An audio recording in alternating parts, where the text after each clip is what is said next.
उत्क्रमणीय अपक्रिया को इंग्लिश में reversible process कहते हैं। अपक्रिया का परिभाषा क्या है, ध्यान सुनिए। उत्क्रमणीय अपक्रिया कहता है कि ऐसी कोई भी अपक्रिया जो दोनों दिशाओं में संपन्न हो सके। उत्क्रमणीय अपक्रिया कहता है कि ऐसी अपक्रियाएं जो दोनों दिशाओं में संपन्न हो सके उसे उत्क्रमणीय अपक्रिया कहते हैं। ऐसी कोई भी अपक्रिया जो दोनों दिशाओं में संपन्न हो सके उसे उत्क्रमणीय अपक्रिया कहते हैं।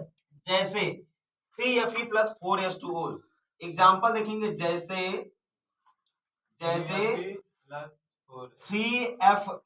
जैसे 3Fe plus 4H2O plus 4H2O।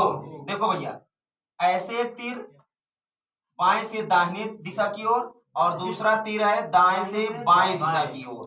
देखो, यही तीर सबसे इंपॉर्टेंट है, ये एरो बताता है कि ये अपक्रिया जो है बाएं से दाहिने ओर भी संपन्न हो सकती है और दाहिने से बाएं ओर भी संपन्न हो सकती है। कहने का मतलब है कि जो उत्क्रमणीय अपक्रियाएं होती हैं वो दोनों दिशाओं में संपन्न होती है। अब इधर सुनिए, जैसे 3Fe है प्लस 4H2 है, तो यहाँ पर देखिए Fe एक अक्षर है। रासायनिक विज्ञान में ध्यान सुनिए भैया क्या कहते हैं।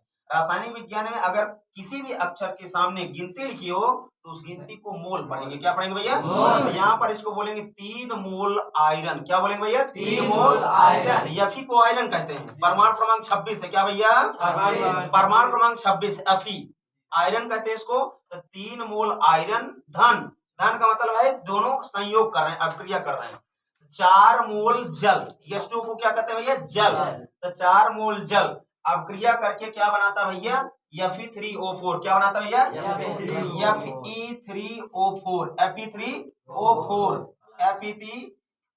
Fe3O4 plus 4H2। क्या बनाता भैया? 4H2। Fe3O4 plus 4H2। ध्यान सुनिए, उत्क्रमणीय अपक्रिया का एक एग्जाम्पल है एज 3 मोल आयरन। क्या भैया? 3 मोल आयरन मिलता है या संयोग करता है 4 मोल जल से, संयोग करता है 4 मोल जल से और बनाता है अपक्रिया के दौरान Fe3O4। क्या बनाता भैया? Fe3O4 plus 4H2। क्या बनाता भैया? 4H2। ध्यान सुनिए, जहां पर ये 4 मोल हाइड्रोजन है और हाइड्रोजन गैस या हाइड्रोजन अणु वायुमंडल में मुक्त हो जाता है। और सुनिए, Fe3O4 इसी को हम लोग जंग भी कहते हैं। क्या कहते हैं भैया? जंग। Fe3O4 को क्या कहते हैं? जंग कहते हैं। Fe3O4 क्या कहते हैं? समझे ना?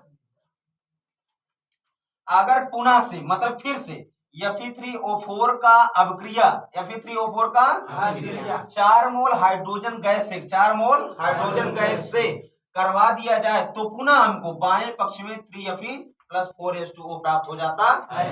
कहने का मतलब मेरे ये है, अगर 3 मोल आयरन से अपक्रिया करके जल Fe3O4 प्लस 4H2 बना सकता है तो Fe3O4 प्लस 4H2 भी अपक्रिया करके 3Fe प्लस 4H2O बना सकता है। इसीलिए कहते हैं कि उत्क्रमणीय अपक्रिया ऐसी अपक्रिया है जो बाएं पक्ष से दाहिने पक्ष की ओर, दाहिने पक्ष से बाएं पक्ष की ओर चल सकती है। अर्थात बाएं से दाहिने तथा दाहिने से बाएं दोनों दिशाओं में चल सकती है या संपन्न हो सकती है। तो ऐसी अपक्रियाएं जो अपक्रिया के दौरान, ऐसी अपक्रियाएं जो दोनों दिशाओं में संपन्न होती है उसे उत्क्रमणीय अपक्रिया कहते हैं, रिवर्सिबल प्रोसेस कहते हैं या रिवर्सिबल रिएक्शन कहते हैं। उदाहरण के तौर पर भैया 3Fe plus 4H2O release out Fe3O4 plus 4H2। ठीक है ना? अब अगला एग्जांपल हम लोग देखेंगे, ध्यान सुनिए।